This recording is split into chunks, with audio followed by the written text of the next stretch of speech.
Mooyu holko mbanmami. Geselam jeeri cabbingel e toɓo Allah, jabbe fuɗa mi towna yakare. Mooyu moyto wuɗa cammeje e butaɗi, lekkilam wela ɓuɓri ɗo ñallintunomi. Mooyu liɓi e leydi. Allah wawi wolde kono nda polgu mi rokkima. Mooyu nimsani yonaka tawto yi kam galle baba.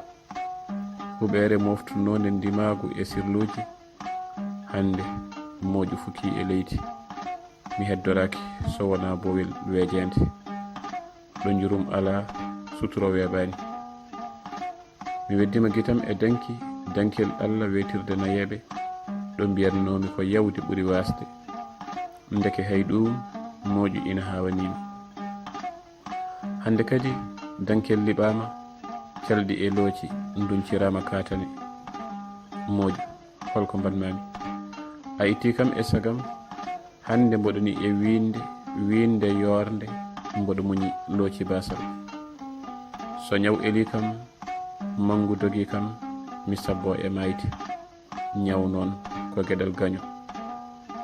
Ñamannoɗo so ñamminama, darotonoɗo so ɓaggama.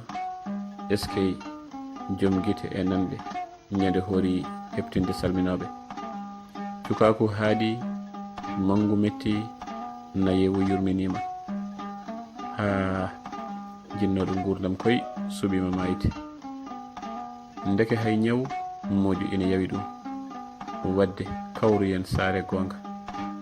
Lajal timmi, oolel jumbi daade woyoɓe. Woyroɓe gilli, woyoɓe sabu ngowka, e woyroɓe so ngoyani ina pele. Kala ko mbawannomi hooram hande mboɗo mi waɗane. Somi lootama komi lototonoɗo, somi waklitama komi baklittonoɗo, somi ɓornama kasanke comcam komi ɓornotonoɗo. Mooyu holko mbanmami. Mi naati e yanadam suudu gonga battane kala gurɗo. Mi ubbama, duwama, rungtama. Jettumi jomam, gegginɗomi aduna, saare jiggore, saare tampere e caɗele. Ɗo gañgu lewi ha sidagal sompilami.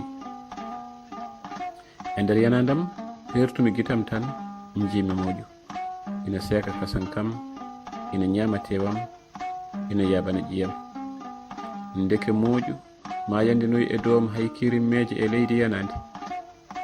Wadde Mooyu mboɗo fadoyima e ñalawma darga, ñande gurdam tan mayde ala. Daawuuda sama Ndonngo.